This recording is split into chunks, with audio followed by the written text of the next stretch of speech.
Alrighty, today is going to be the first recipe that I post to this channel, Cooking with Caleb. Today we are going to be working on some firecracker chicken. This recipe I found online. I will post that in the description below.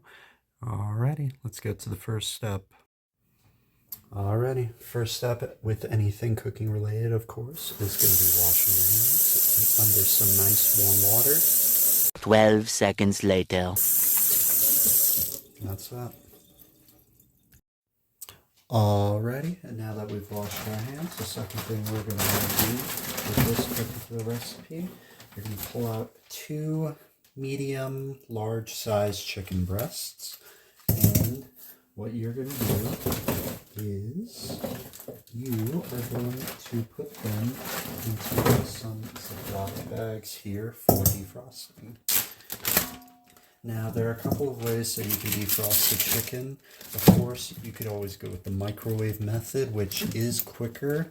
However, it does tend to produce a more uneven defrost compared to the method that I prefer to use, which is to take the chicken, to bag it into some Ziploc bags, like so.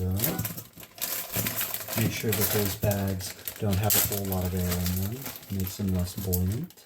And then you are going to pour some nice cold water over them, like so. 1 minute, 37 seconds later.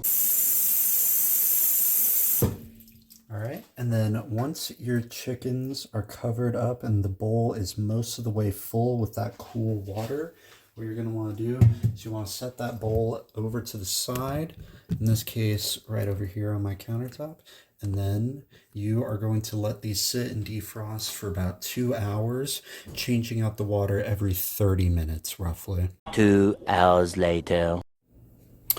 Alrighty, now that the chicken is nice and thawed, let's get it right out of the bags here.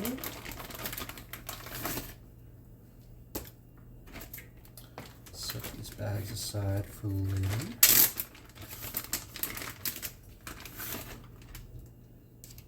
And then what you're going to want to do here is you're going to want to cut your chicken breasts into nice, roughly 1-inch cubes. That will ensure that the chicken is not too big and it's not too small that it's going to have issues in the frying pan in a few minutes. And it also ensures that you're able to get a good amount of chicken to sauce ratio, as well as having a little bit extra for future meals or otherwise. So just cut these up here.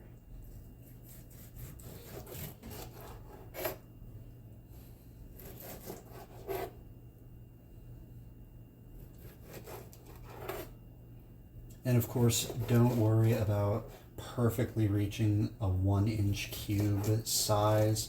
And that's just a general guideline, of course.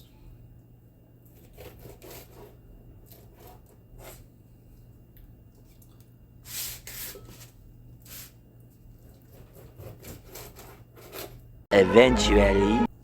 Alright, and then once you have all those cut up into little chunks, what you're going to want to do is you're going to take a scoop of cornstarch, 1/3 of a cup,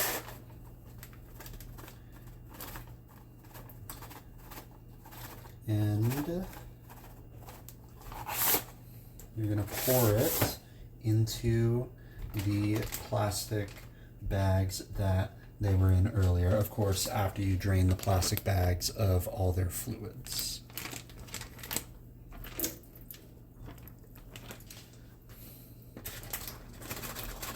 And then what I like to do is just kind of smack it against the countertop just a little bit, helps get the rest of the cornstarch out.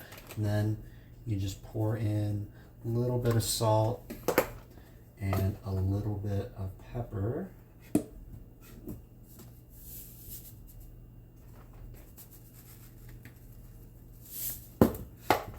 And I like to Zip the bag shut.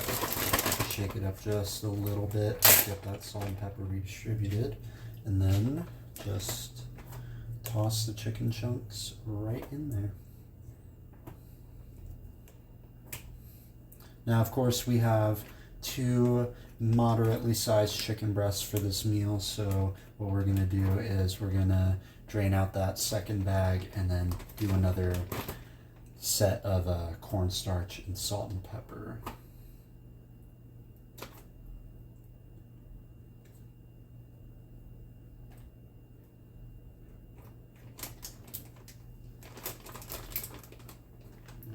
Set that aside. We'll just pour out this other bag here.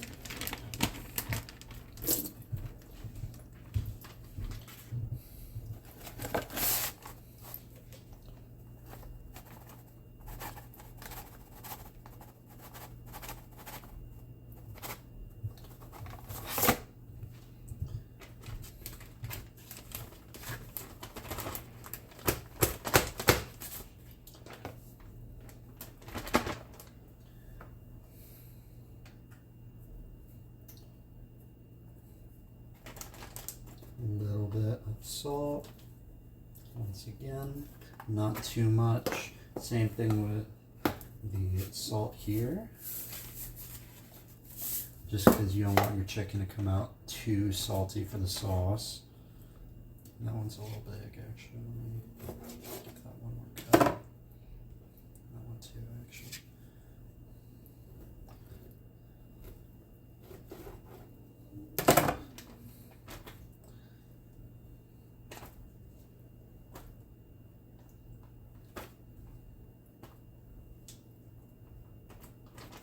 Alright, and then once you have all your chicken breasts in your bags, just give it a nice vigorous shake. That'll help get the chicken all nice and coated in the cornstarch and salt and pepper mixture. And then after that, we are going to wash our hands again. All right, after washing your hands again, what you're going to want to do is you're going to take 2 large eggs and you're going to crack them into a bowl right here.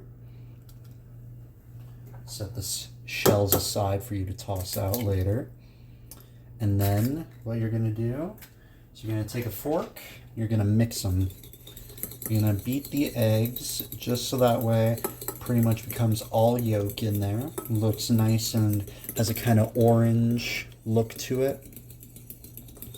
It's going to look something kind of like that there. That'll be perfect. And then what you do is you take your chicken breasts and you're going to dump them into the egg mixture here. So I've got a nice pair of tongs for that. That helps getting them out, makes getting them out a lot easier.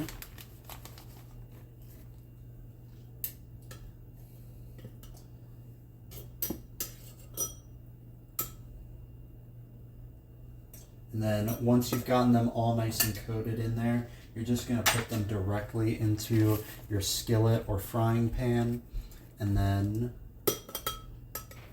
you go from there. Alrighty, now depending on the size of your chicken breasts and of course how many chicken breasts you put into the thaw, you may have to work in multiple batches. And last but not least, one important step that I forgot to include earlier is that you are going to want to pour 3 tablespoons of vegetable oil, any brand of vegetable oil works, right into your frying pan or skillet. So I got the order of operations mixed up here, so it may turn out a little bit scuffed, but let's see how this goes. Okay, and now once you have that all set up, what you're going to want to do is set your burner on a medium temperature. This will ensure that it doesn't get burnt up too fast, the oil and the chicken, and also ensures that you're able to get a nice kind of crispy golden texture once the chicken begins to fry.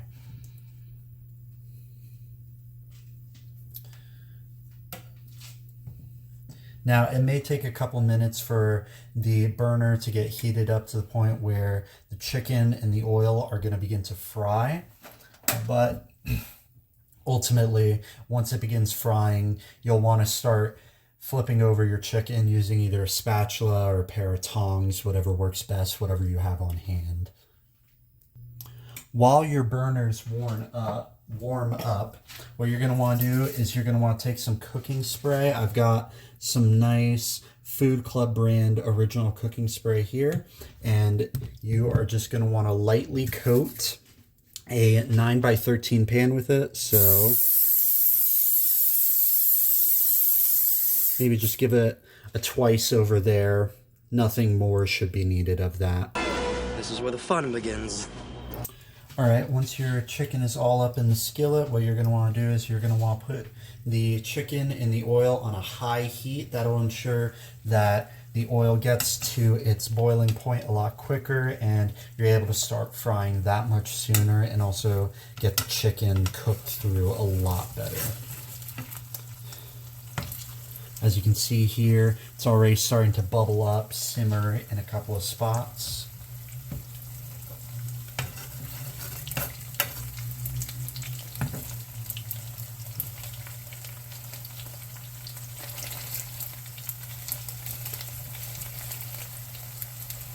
What I like to do personally to ensure there aren't these massive clumps when cooking the chicken in the oven later is I like to separate the eggs here. That ensures that the chicken doesn't all come out as one big organism and you can fry individual pieces a lot easier.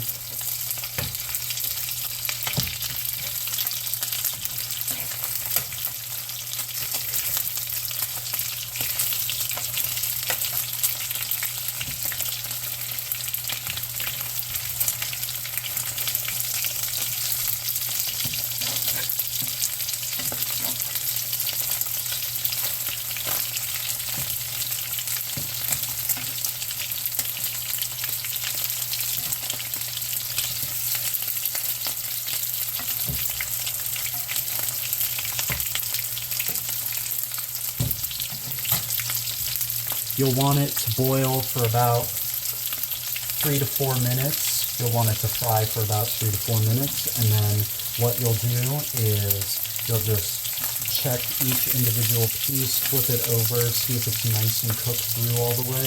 If it isn't, put it back on its side, let it sit for another minute or two, and then come back to it, see if it's cooked through a bit better. If it is, just flip it over and let it fry for another couple minutes on that side.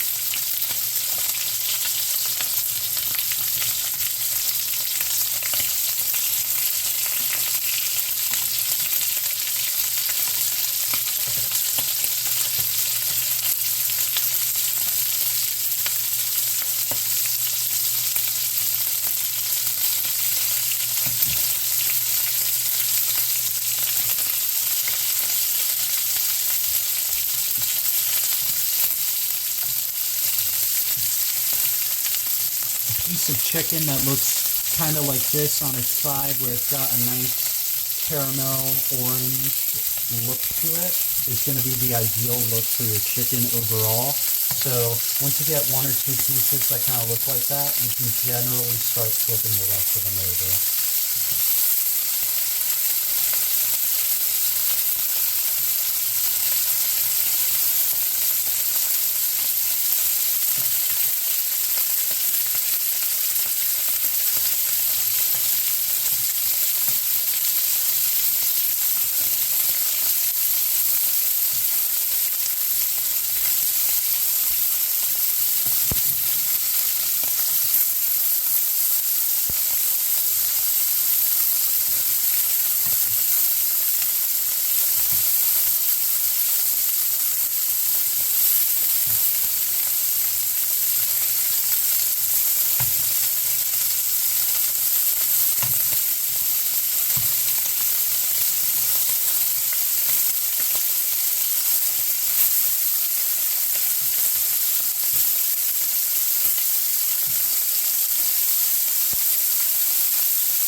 And now once they're on their other side, the other raw side, you're just going to want to let them sit for about the same amount of time.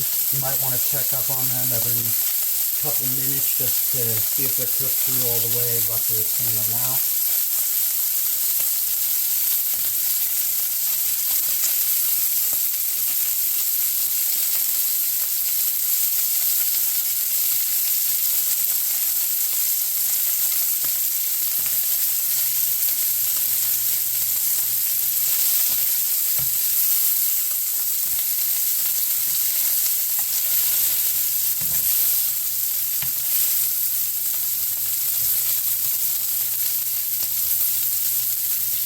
Something that looks kind of like that is going to be what your ideal chicken look is going to be for this meal. So once your chicken begins to look like this, what you're going to want to do is you'll just transfer it over to your 9x13 there, and then you're just going to keep on flipping and frying.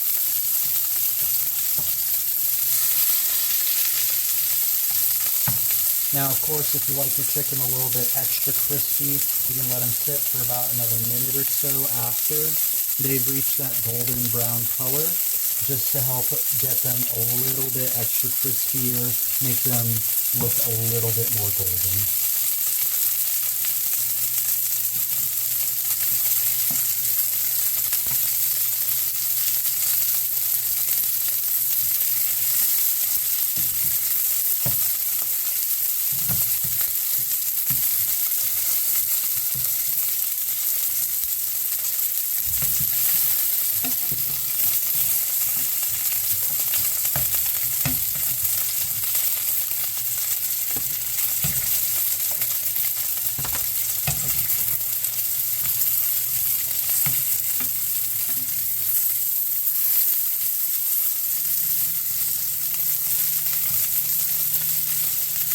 That one can go with that.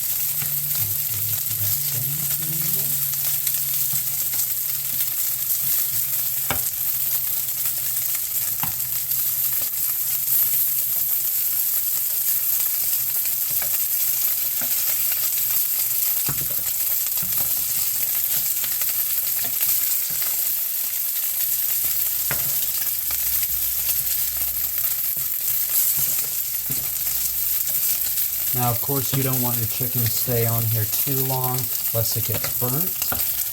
So some pieces you're just going to want to send straight over to the pan once they're done, especially some of the smaller chunks of chicken.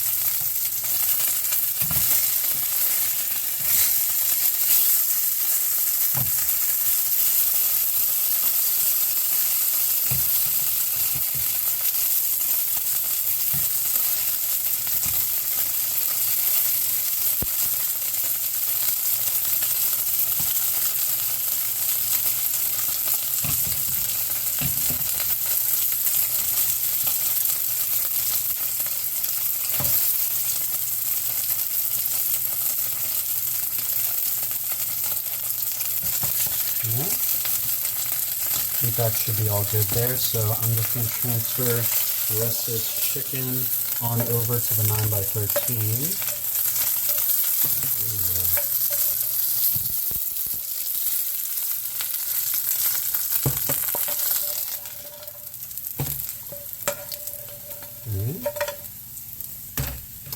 And because I happen to do 2 of the larger breasts, what I'm going to do is I'm going to repeat this process, and then I'm going to pick up with you all back when that gets finished. See you in a minute. Eventually.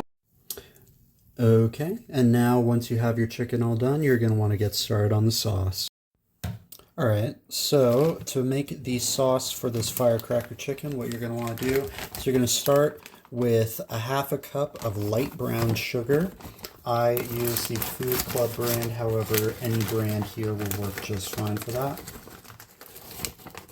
So you're going to want to get that nice and evened out.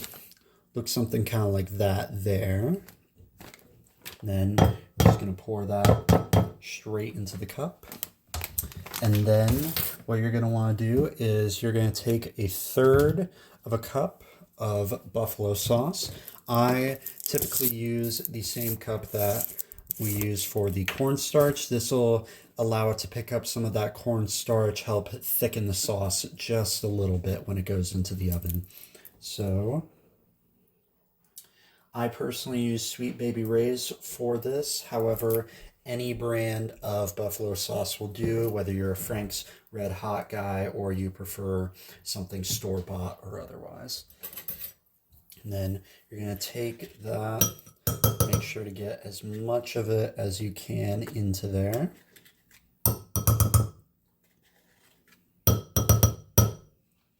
And then what you're going to do is you're going to take 1 tablespoon of rice vinegar. I personally use the Mizkan brand. However, any rice vinegar will work so long as it is regular rice vinegar.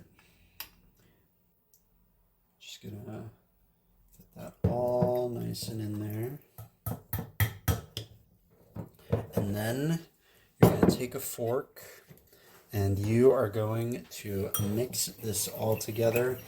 Once it's all finished mixing, it'll look kind of like a darker version of the buffalo sauce.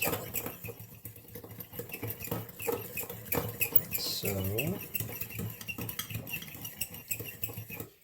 should look something kind of like that, something similar to barbecue sauce for the look.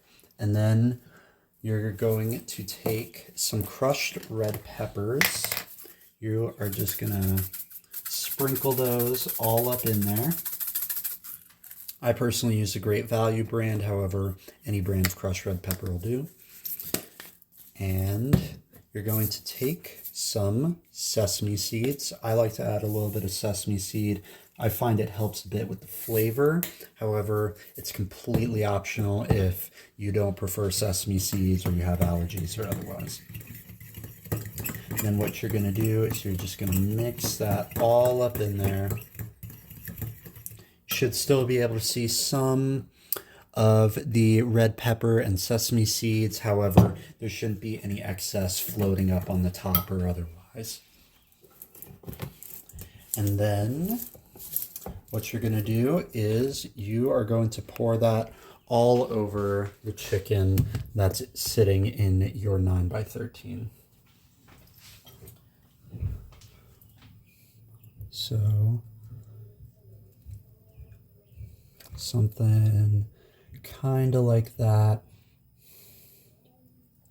If you want to, you can take some kind of fork or spoon or otherwise and just kind of mix it all up in there. Make sure to get all the chicken pieces into the sauce mixture. You're going to want to spread them out a little bit, of course, so they don't all clump together and become one massive Franken chicken. That would be bad. And then sometimes I like to take a little bit of the sauce from the bottom there, just pour it all across the top of some of these pieces that didn't get hit as much. That'll ensure the flavor is able to really penetrate through the crust and get deeper into the chicken.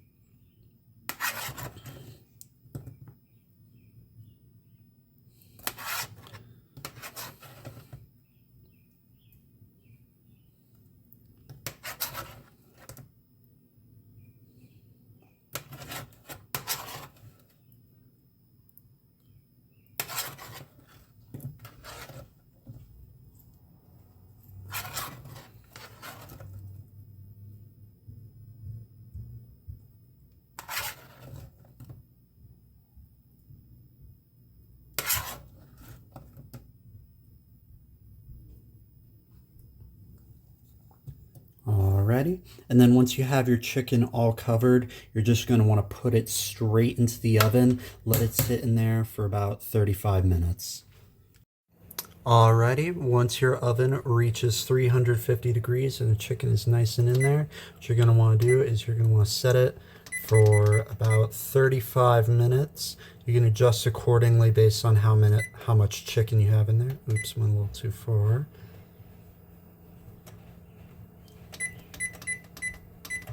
And then you just sit there and let the magic happen. I'll check back in with you when this is all done.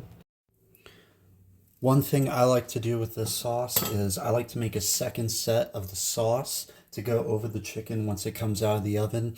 This ensures that it's able to come out and have a really good amount of that flavor. And then when you store it for leftovers, you can just store it directly in the sauce. It'll keep for a couple of days. It tastes very good. So I'm just going to repeat the sauce making steps all over again. And then when it comes out of the oven, we'll be all set. So another half cup of brown sugar, 1/3 of a cup of buffalo sauce,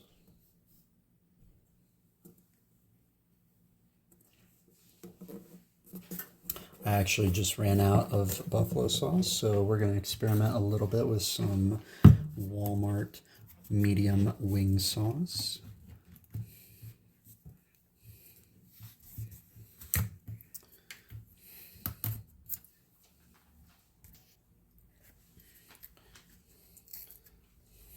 And then what you'll do is you'll take your wing sauce, you will just pour all of that into the buffalo sauce.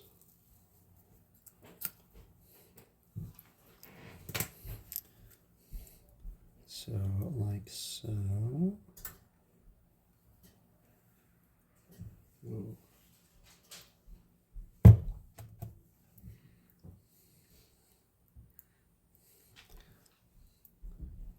You'll take your spoon and you'll just scoop that right out of there.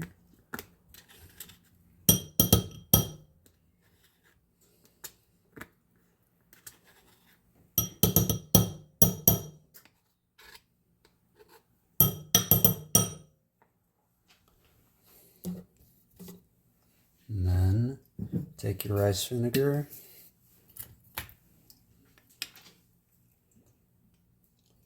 pour that in there, and you mix.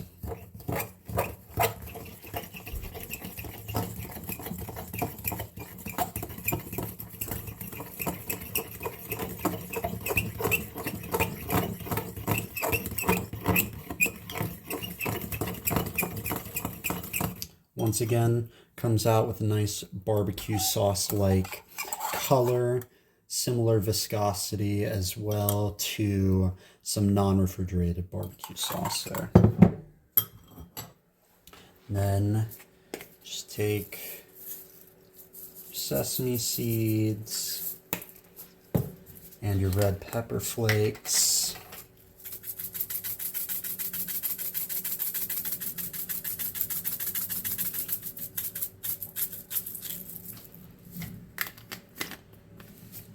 You just mix those right into the sauce mixture once again.